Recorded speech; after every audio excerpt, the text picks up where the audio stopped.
I was over at Sally Bowering's house for lunch, and we were talking about the possibility of exhibiting together. We had been in exhibits before, in group shows together at 1708 in different spaces in the community, and we were trying to come up with a reason to have a two-person show, and we tried to see similarities in our work. And at the time, Sally was working on multiple panels and attaching them together, and I was working on these 1-foot squares in this similar process that I have here, and assembling them. So we thought, well, why don't we propose this to different spaces and galleries and see how that would go.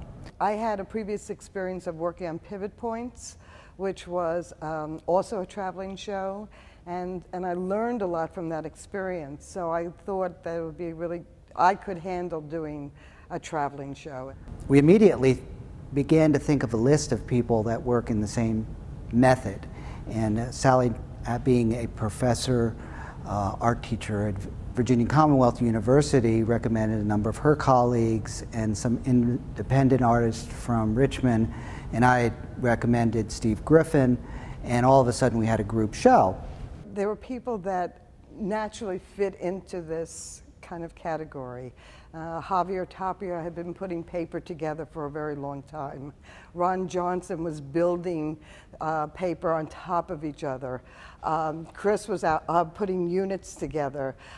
Ray Cass was putting these shapes together. I was doing things like that. Don Crow was also putting shapes together, but each person had enough of a difference that would make an interesting show. We weren't all doing it the same way, and the breadth and width of the work and the affinity of the work to each other became very interesting. Also, I really wanted to be a Virginia show because I didn't want to have any size restrictions.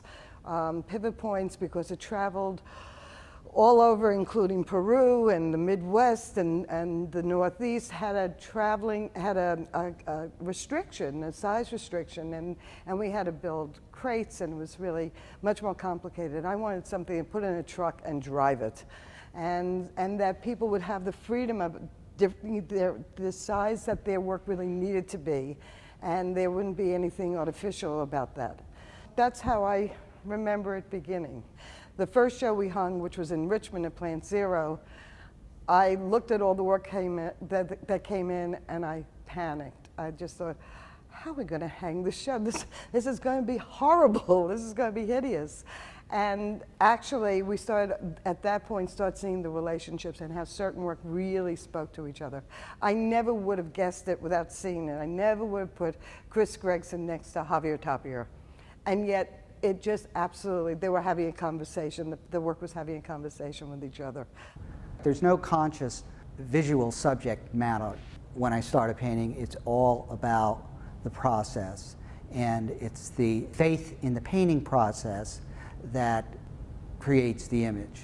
My particular work, in retrospect, when I think about it, is about seeing and has a landscape aspect to it. It is about what we physically experience. So it's what's in our space. My work is about space in space. Dan Trito's work, for instance, is very image-based. He actually references natural forms, but the way it's filtered, the way he paints it is filtered almost like you're looking through a hazy sort of television, which is sort of a contemporary imagery that you wouldn't have known if you weren't in our time.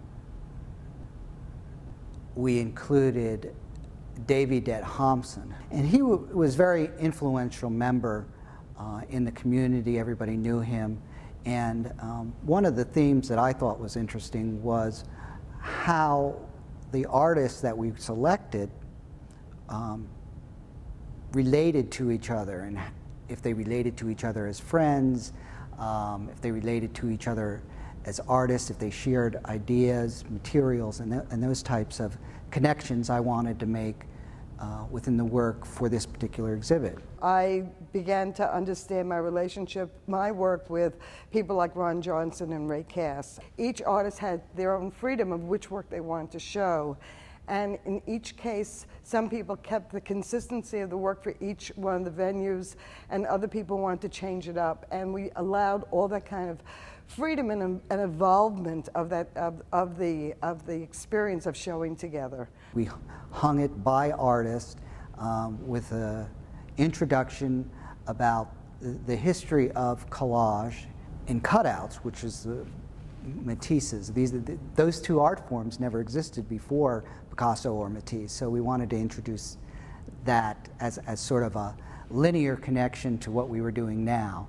The first things I put in the Constructs exhibits, the first two exhibits, were really directly collage pieces that came from my collections of old grade school textbooks.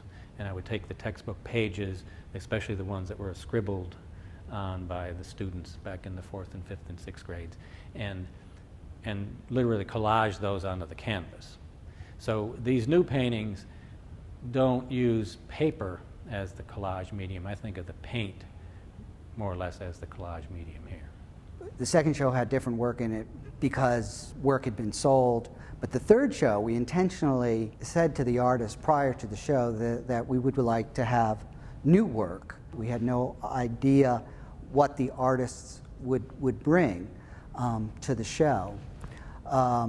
So I wanted to put this work in a context that made it unique, so that this show wouldn't be something you might see in Philadelphia or something you might see in California.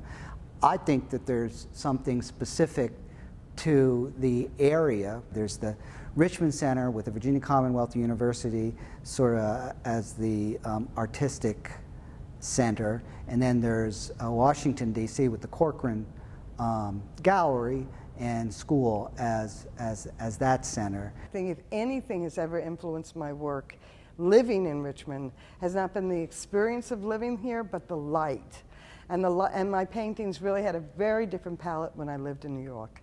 And I think that would be the most tangible element that I could really put my hands on. I see similarities in the work. There's a light that Sally, I know, has mentioned before, and I believe this too, that there is a light that it's sort of a crisp light that is unique to Virginia. There are some similarities in the work, even though we don't work together and we hardly spend time with each other. You know, we're kind of connected just geographically. Some of us know each other personally, others don't. There are several artists in here I haven't ever met. So someone coming in to look at the exhibit might think that somehow we've all gotten together and come up with some kind of prescription for making these paintings, and we haven't. And I tried to look art historically on other groups that had existed over time, and I studied pretty thoroughly the 7 Impressionist exhibits, and those exhibits were basically a group of artists who were working in the same vicinity at the same time. Some of them painted together, some of them did not. Some of them used different artistic methods and processes. And I thought, well, in some ways, that's what we're doing here. So, you know, I mean, there's a possibility here. There was a group called the 8, or the Ashcan School in New York, which also was a group of artists that were working at the same time in the same space, and they were working on representational images of New York that had to deal with everyday life. And that was yet another model of the kind of thing we were doing here. And then in Chicago, there was the Harry Who, or the Chicago Imagist, who also grouped together to show their work. There were these elements that made the work very, very cohesive. And you know, that's what I want to see in this exhibit, are those sorts of relationships in the work: color, form, process.